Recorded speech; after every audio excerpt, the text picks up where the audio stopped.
சேரனுக்கு உறவா செந்தமிழர் நிலவா பாரி வள்ளல் மகனா அப்படின்னு பாரி வள்ளல் மகனா அப்படின்ட்டு வந்துட்டு கண்ணதாசன் எழுதுறாருன்னா அவருக்குன்ட்டு ஒரு பிம்ப கட்டமைப்பை முதல்ல இன்னும் சொல்ல போனால் வேற யாருமே அந்த மாதிரி பண்ணல. இன்னைக்கு வரைக்கும் இன்றைக்கு வந்திருக்கிற முதல்வர் கூட அதை பண்ணல. ஒரே வேடத்திற்கு 2 பேரும் ஆசைப்பட்டவர்கள். அவருக்கு முதல்ல கதாநாயக அந்தஸ்து கிடைச்சிருது. எம்ஜிஆருக்கு 11 ஆண்டுகள் காத்திருக்க வேண்டியிருக்கு. 4 சாலைகள் சந்திக்கிற ஒரு இடம். அந்த இடத்துலதான் அவர் நின்று அவருடைய வேன்ல மேல வெளியில வந்து பேசுவார். பொன்னிறமா தகன்னு இருப்பார். ரோஜா இதழ்கள் மாதிரி இருப்பார். அவருக்கு 4.5 கிலோல தங்கத்துல ஒரு யானையை அவர் பரிசாக தரும் நிகழ்ச்சி அது அன்னைக்கு மாலையில. பக்கத்துல இவ்வளவு நெருக்கத்துல பார்த்து அப்படியே பரவசமான அவரை தொடர்றதுக்கோ அவரை கை கொடுக்கறதுக்கோ அல்லது அவரோட பேசுவதற்கோ எனக்கு பெரிய வாய்ப்பு கிடைக்கவில்லை. அந்த பேச்ச இப்படி பேசுவார்னு கணிச்சு போலீஸ் வாக்கி டாக்கில கேட்கிறாரு கலைஞர். சார், அவரை பத்தி புத்தகம் எழுதணும் அப்படிங்கிற எண்ணம் உங்களுக்கு எப்படி தோணுச்சு சார்? அவங்க அம்மாவுடைய இளமையை பத்தி நான் ஏன் பிறந்தேன்ல எழுதியிருக்கார். எந்த விதமான தயக்கமும் கூச்சமும் இல்லாமல்.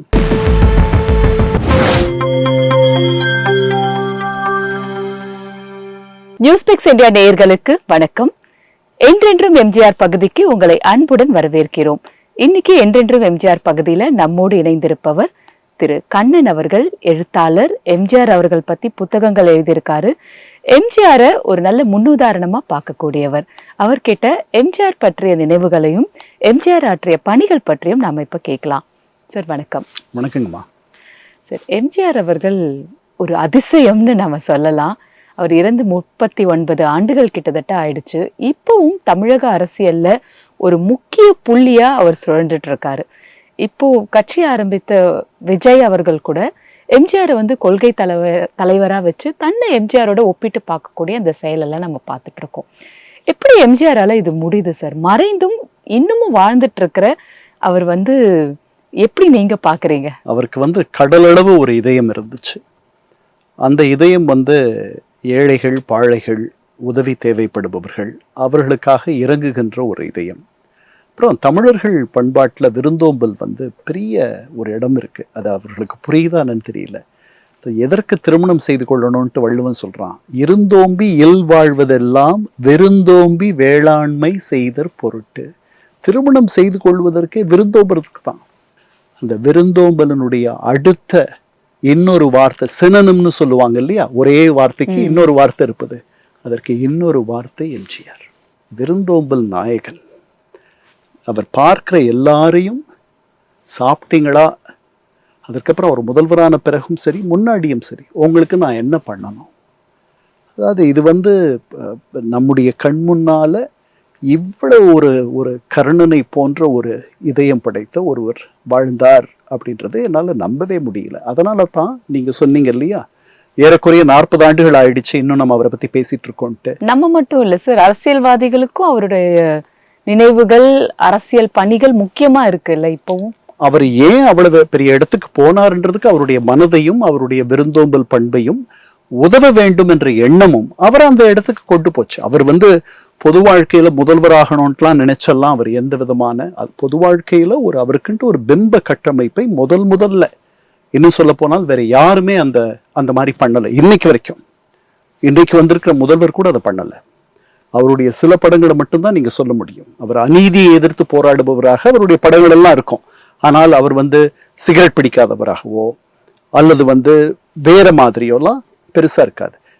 1954க்கு பிறகு ஒவ்வொரு வரியும், அவர் பேசின ஒவ்வொரு வரியும், அவர் உதட்ட செய்த ஒவ்வொரு பாடலும் பொருள் புதிந்த, அர்த்தம் துணித்த, மக்களுக்கு உதவி செய்யக்கூடிய அந்த பொதுநலம் அப்படின்றதே அந்த மாதிரி ஒரு பிம்ப கட்டமைப்பை அவருக்கு பாடலாசிரியர்கள் கண்ணதாசன் ஆகட்டும், அதாவது சேரனுக்கு உறவா செந்தமிழர் நிலவா பாரி வள்ளல் மகனா அப்படின்னு பாரி வள்ளல் மகனா அப்படின்ட்டு கண்ணதாசன் எழுதுறாருன்னா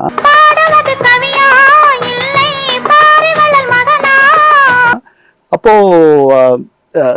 அது மாதிரி நான் உங்கள் வீட்டு பிள்ளைன்னு அவர் எழுதுறதாகட்டும், அல்லது பாலியோட வரிகள் எடுத்துக்கிட்டீங்கன்னா, கொடுத்ததெல்லாம் கொடுத்தான், அவன் யாருக்காக கொடுத்தான்? ஒருத்தருக்காக கொடுத்தான், இல்லை ஊருக்காக கொடுத்தான். ஒருத்தருக்கா கொடுத்தான், இல்லை ஊருக்காக கொடுத்தான். மாபெரும் சபைகளில் நீ நடந்தால் உனக்கு மாலைகள் விழ வேண்டும்.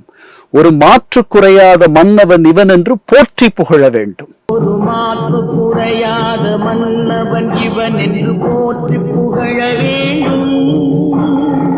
அப்போ இந்த மாதிரி மக்களுக்காக இறங்கி பாடி அவர் உண்மையிலேயே, அதாவது ஒரு அளவுக்கு மேல நீங்க நடிக்க முடியாது, கொஞ்சம் இருந்தா தான், சட்டியில் இருந்தா தான் அகப்பையில வரும். அதனால அந்த மாதிரி ஒருவர், அவரை விமர்சிப்பவர்கள்லாம் இருப்பார்கள், அவரும் மனிதர் தானே, அதனால இருப்பார்கள். அந்த ஒரு பண்பு அவரை கட்சியில், அவருக்கு முன்பாகவே அவரை விட சிறப்பு பெற்ற சில நடிகர்கள் இருந்தார்கள். இப்ப நீங்க அவர் 53 தொடக்கத்துல தான் எனக்கு தெரிஞ்சு சேர்றார் திமுகவில். 52ன்னு சொல்லியிருக்காரு அவரு ஒரு கேள்வி பதில்ல. 52ல அவரை பெரிய அளவுல எல்லாருக்கும் தெரியும்னு சொல்ல முடியாது. 52ல ஒரு புதிய வரவு வருகிறது. உங்களுக்கு ஓரிரவு கதாநாயகன் KR ராமசாமி, நடிப்பிசை புலவர். ஏன்னா அப்பெல்லாம் பாடினாதான் நீங்க கதாநாயகனா வர முடியும். அவரும் இவரும் சமகாலத்தவர்கள், 2 பேரும் ஒரே பாய்ஸ் கம்பெனியில வேலை பார்த்தவர்கள், ஒரே வேடத்திற்கு 2 பேரும் ஆசைப்பட்டவர்கள், அங்க அவர்கள் குழந்தைகளாக போட்டியில இருந்தவர்கள். அவருக்கு முதல்ல கதாநாயக அந்தஸ்து கிடைச்சிருது. எம்ஜிஆருக்கு 11 ஆண்டுகள் காத்திருக்க வேண்டியிருக்கு. அப்படியெல்லாம் அவருக்கு இல்ல, ஓரிரவுல நடிக்கிறாரு. அவரு முதலாக கதாநாயக அந்தஸ்தோட கட்சியில் இணைந்த பெரிய ஒரு நடிகர்னா அவர்தான் முதல் முறையாக எனக்கு தெரிஞ்சு சட்டமன்ற மேலவைக்கு திராவிட முன்னேற்ற கழகத்தால் தேர்ந்தெடுக்கப்படுகிற ஒரு கதாநாயக அந்தஸ்துள்ள ஒரு நடிகர். அவர் நடித்த கடைசி படமும் எம்ஜிஆரோட தான். அவருடைய மனைவி கல்யாணி ராமசாமிக்கு கோழி வளர்ப்பு வாரியம் அல்லது அப்படின்னு ஒன்று, டாட்கோன்னு நினைக்கிறேன், டாட்கோவோ அந்த வாரியத்தினுடைய தலைமை பொறுப்பை கொடுத்து அழகு பார்த்தவர் எம்ஜிஆர். அதனால இவர்களெல்லாம் இவர் வரும் பொழுதே உங்களுக்கு பராசக்தி மூலமாக லட்சிய நடிகர் SS ராஜேந்திரன் வந்துடுறார், நடிகர் திலகம் சிவாஜி கணேசன் வந்துடுறார். அதுக்கு முன்னாடியே ஓரிரவுல KR ராமசாமி வந்துடுறார். இவர் 2-3 படங்கள் வெற்றி அடைஞ்சிருக்கு. மருதநாட்டு இளவரசி 1950, மந்திரிகுமாரி, அதற்கு முன்பாக 47ல ராஜகுமாரி, 52ல அல்லது 53ல சேர்றார். 53ல இருந்து உங்களுக்கு 54 வரைக்கும் பெரிய வெற்றி படங்கள் இல்லை. என் தங்கைன்ட்டு ஒரு படம் பண்றார், நாம்ன்ட்டு பண்றார், அதெல்லாம் பெரிய அளவில் வெற்றி பெறவில்லை. சிவாஜி கணேசனுக்கு தொடர்ந்து வெற்றி படங்களாக வருகின்றன. 54ல தான் அடுத்த வெற்றி அவருக்கு வருது, மலைக்கள்ளன். அந்த மலைக்கள்ளன் படம் அவருக்கு அது நாமக்கல் கவிஞருடைய கதை, அதுக்கு வசனம் கலைஞர் கருணாநிதி. இந்த மலைக்கள்ளன்ல அப்ப இருந்து அவர் முடிவு பண்றாரு. அவரே சொல்லியிருக்காரு வாலி கிட்ட, நான் இந்த 54க்கு பிறகுதான் என்னுடைய இமேஜ் நான் எப்படி உருவகப்படுத்தப்படணுன்றதை நான் கவனிக்க தொடங்கினேன் அப்படின்ட்டு. அதுக்கப்புறம் அவர் தொடர்ந்து கட்டமைச்சிட்டு வர்றார். அந்த குணம், அப்புறம் அவரோட துன்பத்துல கூட இருந்தவர்களை தூக்கி விடுற ஒரு எண்ணம், இதெல்லாம் சேர்ந்து அவரை ஒரு வரலாற்று சின்னமாக, ஒரு வரலாற்று மைல்கல்லாக நம்முடைய இதயங்களில் எழுதி வச்சிருக்குன்னு நான் நினைக்கிறேன். சரி, நீங்க அவரை சந்திச்சதுண்டா? தொலைவில் இருந்து மட்டும்தான் பார்த்திருக்கேங்கம்மா. ரொம்ப இப்போ நாம பேசுறோம்ல, நமக்குள்ள ஒரு 2 மீட்டர் இடைவெளி இருக்கு, அந்த அளவில் அவரை பார்த்திருக்கேன். 1985, அதுக்கு முன்னாடி பல தடவை பார்த்திருக்கேன். பொதுவா அவர் வராருன்னா, நான் 77 தேர்தல் பிரச்சாரத்திற்கு நாங்கள் அப்போ வண்ணாரப்பேட்டையில் நாங்கள் குடியிருக்கோம். எனக்கு 77ல் எனக்கு 15 வயது. நான் என்னுடைய சைக்கிளை எடுத்துக்கிட்டு ராயபுரம் காவல் நிலையம் பக்கத்தில் அவர் வராரு, எம்ஜிஆர் வரப்போறாருன்னு தெரிஞ்சு போச்சு. ஒரு அரை மணி நேரம் முன்னாடி போய் அங்கே இருந்த ஒரு 1000-2000 பேர் கூடிட்டாங்க. அது முச்சந்தி, அது 4 சாலைகள் சந்திக்கிற ஒரு இடம். அந்த இடத்துல தான் அவர் நின்று அவருடைய வேன்ல மேலே வெளியில பேசுவார். பொன்னிறமா தகன்னு இருப்பார், ரோஜா இதழ்கள் மாதிரி இருப்பார். அவர் அப்படியே பார்த்துட்டு அவர் என்ன பேசுறாருன்னா, எனக்கு அப்போ 15 வயது, அதுதான் முதல் முறை அவரை நான் பார்க்குறேன். அதுக்கப்புறம் 2-3 தடவை பார்த்துருக்கேன். 85ல் அவர் சிறுநீரகம் மாற்று சிகிச்சைக்கு பிறகு கன்னிமரா ஹோட்டலில் நான் அங்கே அந்த வரவேற்பறையில் காத்திருக்கிறேன். அவர் உள்ள வரார். அந்த நிகழ்ச்சி என்னன்னா, டாக்டர் கானூன்னு சொல்லிட்டு ஜப்பான்ல இருந்து வந்த அவர் நரம்பியல் துறையோ ஏதோ அவருக்கு பேச்சு இதெல்லாம் வந்து வருவதற்கு பயிற்சி அளிக்கிறார். பயிற்சி இல்லை, அந்த அவர் தான் அதுல எக்ஸ்பர்ட். அவருக்கு 4.5 கிலோல தங்கத்துல ஒரு யானையை அவர் பரிசாக தரும் நிகழ்ச்சி அது அன்னைக்கு மாலையில கனமரா ஹோட்டல்ல. அதுக்கு வராரு. ஒரு மாற்று சிறுநீரகம், அது மிகப்பெரிய அறுவை சிகிச்சை. அது அவர் வந்து ஒரு 3-4 மாதங்கள் படுத்த படுக்கையா இருந்து பிழைத்து வருவாரோ அப்படின்னு நினைச்சு அத்தனை பேருடைய வேண்டுதல்களையும் அவர்களுடைய இறைவனெல்லாம் கேட்டு அவரை மீண்டும் அனுப்பியிருக்காங்க இந்த பூமிக்கு. தகன்ட்டு அன்னைக்கு பார்த்த மாதிரியே இருந்தார். இப்படி ஒரு மனிதர் இருக்க முடியுமா அப்படின்னு நான் நினைச்சேன். அவரு பெரிய உயரம் எல்லாம் கிடையாது. அவர் வந்து ஒரு 5'5" தான் இருப்பார்னு நினைக்கிறேன். அவர் நடக்கிறார். அவர் பின்னாடியே பண்டுட்டி ராமச்சந்திரன், அப்புறம் இன்னும் ஒரு 2-3 பேர் அவரோட நடக்கிறாங்க. நான் பக்கத்துல இவ்வளவு நெருக்கத்துல பார்த்து அப்படியே பரவசமான, அவரை தொடர்றதுக்கோ அவரை கை கொடுக்கறதுக்கோ அல்லது அவரோட பேசுவதற்கோ எனக்கு பெரிய வாய்ப்பு கிடைக்கவில்லை. அது ஒரு பெரிய வருத்தம் எனக்கு. சார், அவரை பத்தி புத்தகம் எழுதணும் அப்படிங்கிற எண்ணம் உங்களுக்கு எப்படி தோணுச்சு சார்? அண்ணாவை பத்திய சரிதை வந்து 2010 வந்துச்சு. அது அவருடைய 100ஆண்டு. அது முடிச்ச பிறகு தந்தை பெரியாரை பத்தி எழுதணுன்றதுக்காக நானே பெண்குவன் கிட்ட கேட்டேன். அவங்க சொன்னாங்க, வேற ஒருத்தருக்கு எழுத கொடுத்துட்டோம், உங்களுக்கு தர முடியாது அப்படின்னாங்க. அப்புறம் அவங்களே திருப்பி வந்து, எம்ஜிஆருடைய 100ஆண்டு இன்னும் சில ஆண்டுகள்ல வந்துடும், நீங்க எழுதுறீங்களா அப்படின்னாங்க. இது 2010. எனக்கு எம்ஜிஆரை பத்தி அதிகமா தெரியாது. எனக்கு 2 விதமான கருத்துக்கள்லாம் இருந்துச்சு. அதனால நான் கொஞ்சம் தயங்கினேன், கொஞ்சம் யோசித்து சொல்றேன் அப்படின்னு. அதுக்கப்புறம் கொஞ்சம் சில மாதங்களுக்கு பிறகு நான் எழுதுறேன், அது ஒரு சவாலாக எடுத்துக்கிறேன் அப்படின்ட்டு. அதுக்கப்புறம் அவரை பற்றி படிக்கவும் அப்புறம் பேசவும் பல பேரோட எனக்கு அவர் மேலே ஏற்கனவே அவர் மேலே ஒரு பெரிய ஈர்ப்பு உண்டு. ஆனால் அவர் ஒரு அரசியல்வாதியாக அவரை பற்றி எனக்கு போதுமான அளவு அறிவில்லை. அப்படித்தான் நான் நினச்சிக்குவேன். இன்னைக்கு எனக்கு தெரிஞ்சதெல்லாம் அன்னைக்கு தெரியாது. அவரை பற்றி எழுதுறதுக்காக நான் படிக்க ஆரம்பித்த பிறகு அவருடைய திட்டங்கள் எப்படி வந்து ஒரு 3வது கூட வந்து முழுமையா முடிக்காத ஒரு தொடக்க பள்ளியிலிருந்து குடும்ப சூழல் காரணமாக, வறுமை காரணமாக ஒரு 7 வயதுல ஒரு நாடக கம்பெனிக்கு அவங்க அம்மா அனுப்பிடுறாங்க. தினசரி சாப்பாடு கிடைக்கும், வயிற்று கழுவிக்கிட்டோன்ட்டு 2 பிள்ளைகளையும். இவரை விட 7 வயது மூத்தவர் அவங்க அண்ணன் எம்ஜி சக்கரபாணி. 2 பேரும் போயிடுறாங்க. அவர் தான் இவருக்கு அப்பா, எல்லாம் அண்ணன் தான். அதே மாதிரி தான் கடைசி வரைக்கும் அவர் பார்த்தார். ஏன்னா அவங்க அப்பா இவருக்கு 2.5 வயது இருக்கும்போதே அவங்க அப்பா தவறிடுறாரு. அதனால அவங்க அம்மாவுடைய இளமையை பத்தி நான் ஏன் பிறந்தேன்ல எழுதியிருக்கார். எந்த விதமான தயக்கமும் கூச்சமும் இல்லாமல் எவ்வளவு துன்பப்பட்டார்கள் என்று எழுதியிருக்கார். அதெல்லாம் படித்தோம்னா நம்ம அப்படியே மனசெல்லாம் பதறிடும். அப்படி அங்கிருந்து வந்து அதுக்கப்புறம் அவர் வந்து திரைத்துறைக்கு வர்றதுக்கு அங்கே பட்ட அவமானங்கள், எத்தனை அலுவலகத்தில் அவர் காத்திருந்தார், எப்படி அவர் நடிக்கிற படங்கள்லாம் பாதியிலே இவர் ராசி இல்லாதவன்ற பேர் அவருக்கு வந்துருது. சாயான்னு ஒரு படம், அந்த படத்துல தான் முதல்ல அவர் கதாநாயகனா வரார்.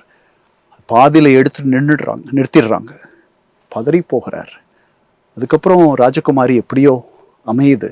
அதனால மிக மிக ஒரு கடினமான ஒரு உண்மையிலேயே ஃப்ரம் ரேக்ஸ் டு ரிச்சஸ்ன்னு சொல்லுவாங்கல்ல, அது மாதிரி ஒன்றும் இல்லாத, யாருக்கும் அறிமுகம் இல்லாத ஒருவர் தமிழக மக்களுடைய இதயங்களில் அப்படி வந்து ஒரு சிம்மாசனம் போட்டு உட்கார்ந்த ஒரு நிகழ்ச்சியை, ஒரு அற்புதத்தை இந்த 40 அண்ணாவுக்கு பிறகு அதை செய்தது அவர்தான். சார், அந்த காலத்துல கம்யூனிகேஷன் சிஸ்டம்லாம் நம்ம கிட்ட ஸ்ட்ராங்கா இல்லை. எப்படி சார் அந்த மாதிரி அவர் வராருன்னா 1000 பேர் உடனடியா கூடினதெல்லாம் எப்படி நடந்தது? அவருடைய 18,000 ரசிகர் மன்றங்கள் கட்சியினுடைய கிளை கழகங்களா மாறி போயிட்டாங்க. அந்த கட்சியில் இருப்பவர்கள் வந்து தேனி மாதிரி இருப்பாங்க. இன்னைக்கு நீங்க வந்து சமூக வலைத்தளங்களில் எவ்வளவு ஆர்வத்தோட இளைஞர்கள் வேலை பார்க்குறாங்க, அந்த மாதிரி அதுல இருந்தவர்கள் அவர்களுடைய வீட்டு கல்யாணத்துல எப்படி வேலை பார்ப்பாங்களோ, எப்படி அதுல வந்து ஈடுபட்டு இருப்பாங்களோ, அந்த மாதிரி தலைவர் வரார். அது அவங்களுக்கே ஒரு பெரிய திருவிழா. அவர்கள் வாழ்வில் ஒரு தடவை நடக்கக்கூடியது. ஏன்னா அவர் எத்தனை இடத்துக்கு போகணும். அதனால பக்கத்துல இருக்கிறது, அவரை பக்கத்துல இருந்து பார்க்கறதுக்கு, அவரை தொடர்றதுக்கு எல்லாரும் ஆசைப்படுவாங்க. படம் எடுத்துக்கிறதுக்கு, அப்பெல்லாம் படம் எடுக்கிறதெல்லாம் யாராவது ஒருத்தர் 2 பேர் கூட வர கூடிய பத்திரிகையாளர்கள் அவங்க தான் கேமராவோட வருவாங்க, எடுத்துக்கிட்டு அந்த அந்த படத்தை திருப்பி அவங்க கிட்ட இருந்து வாங்குறது. அதனால வேர்ட் ஆஃப் மவுத் தான் அது ஒரு வகையில கூட நல்லதுன்னு நினைக்கிறேன். ஏன்னா இன்னைக்கு வந்து இவ்வளவு சமூக வலைத்தளங்கள், இவ்வளவு ஊடக வெளிச்சம் இருக்கிறதுனால எதை பார்க்கறது எதை பார்க்க வேண்டான்ற மாதிரிலாம் இருக்கும். அப்போ வந்து ஒரே மாலையில பத்திரிகைகள் வரும், மாலை பத்திரிகைகள்ல காலையில அவங்க சொல்றது, மதியம் அவங்க ஏதாவது அறிக்கை கொடுத்துருந்தா, சவால் விட்டுருந்தா எல்லாம் வந்துடும். அதை பார்த்துட்டு அதுல ஒரு மகிழ்ச்சி வந்துடும். மறுநாள் காலையில அன்னைக்கு மாலையில எங்கேயாவது கூட்டங்கள் பேசினாங்கன்னா அதுல பேசுற தகவல் வந்துடும். அதனால உங்களுக்கு எல்லாரும் ஒரு செய்தியை தான் நம்பி இருக்கணும். அவர் திருக்கழுக்குன்றத்துல எல்லாரும் கணக்கு காட்டணும் அப்படின்னு சொன்னது அந்த அந்த அது வந்து இங்க சென்னைக்கு வந்து பல மணி நேரங்களுக்கு பிறகுதான் அவர் அப்படி பேசுறதே இங்க தெரியும். ஏன்னா அவர் அங்க பேசினதையே இங்க வந்து லாய்ட் சாலையில, இன்னைக்கு அதுக்கு வந்து அவை சண்முகம் சாலைன்னு பேரு, அங்க அதே பேச்ச பேசுறார். அந்த பேச்ச இப்படி பேசுவார்னு கணிச்சு வாக்கி டாக்கில, போலீஸ் வாக்கி டாக்கில கேட்கிறாரு கலைஞர். அதனால அன்னைக்கு வந்து ஒரு வகையில இந்த ஊடகங்கள்லாம் இல்லாதது கூட ஒரு நன்மையோன்னு நினைக்கிற அளவுக்கு தான் சூழல் இருந்துச்சு. ஒரே மாதிரியான செய்திகள் வெகு சில பேர் மட்டுமே. அப்பதான் அதுல பத்திரிகைகளுடைய இந்த பிரஸ் பேரன்ஸ்ன்னு சொல்றோம் இல்லையா, டைகோன்ஸ்ன்னு சொல்றோம் இல்லையா, அந்த மாதிரி சில பேருக்கு ஒரு பெரிய ஆதிக்கம் இருந்துச்சு. இன்னைக்கு எல்லாம் நிறைய ஊடகங்கள் வந்துருச்சு. அதனால இவர்கள் ஆதிக்கம் செலுத்துறாங்கன்னு நீங்க இனிமேல் சொல்லவே முடியாத அளவுக்கு அவ்வளவு வலைத்தளங்கள் இருக்கு. நிமிடத்துக்கு நிகழ்காலத்துல உங்களுக்கு எல்லாம் தெரிஞ்சுக்கலாம் இல்லையா. அதுதான் இன்னைக்கு வந்திருக்கிற முதல்வருடைய அவருக்கு கிடைத்த வசதி, அவருக்கு கிடைத்த லக்ஸரி. அதே மாதிரி ஜெயலலிதா அம்மையார் அவங்க வீட்டை விட்டு நகராதையே அவர்களால் அரசியல் செய்ய முடிஞ்சது. அது அவர்களுக்கு மட்டுமே தமிழக மக்கள் தந்த ஒரு சலுகை. தேர்தல் நேரத்துல மட்டும்தான் அவங்க வெளியே வரணும். மற்ற நேரங்கள்ல போயஸ் தோட்டத்துல இருந்து அவர்களுடைய வேதா இல்லத்திலிருந்து அவர்கள் 15 பக்க நீள அறிக்கைகள் தந்தே அவர்களால் பொதுவெளியில் மக்களுடைய மனங்களில் இருக்க முடியும் அப்படின்னு அவங்க நிரூபிச்சாங்க. இப்ப நீங்க கேட்டதுக்கு வந்துடுவோம், எப்படி இதெல்லாம் தெரிஞ்சதுன்ட்டு. அப்புறம் எப்படி மக்கள் மனங்களில் எம்ஜிஆர் நடிப்பதை விட்ட பிறகும் எப்படி தொடர்ந்தார், 10 ஆண்டு காலம் பொது வாழ்வில் எப்படி இருந்தார், அதுக்கு அவரை கேட்கிறாங்க கம்யூனிஸ்டுகள். தாப்பாண்டியன் சொல்றார், ஒரு நாள் போய் அவரை போய் பார்க்கிறாங்க, எப்படி? அப்ப எம்ஜிஆர் அதுக்கு பதில் சொல்றார், தமிழ்நாட்டுல ஒரு 50 தியேட்டர்கள்ல என் படம் எப்பவும் ஓடிட்டு இருக்கு, தேநீர் கடைகள்ல என்னுடைய பட பாடல்கள் எங்கேயாவது ஒலிச்சிட்டு இருக்கு, மக்களுக்கு ஒவ்வொரு நிமிடமும் நான் அவர்கள் மனதில் இருக்கிறேன். ஸோ அந்த அன்பு வந்து மக்களும் அவருக்கு அதிகப்படியா கொடுத்திருந்தாங்க. நன்றி.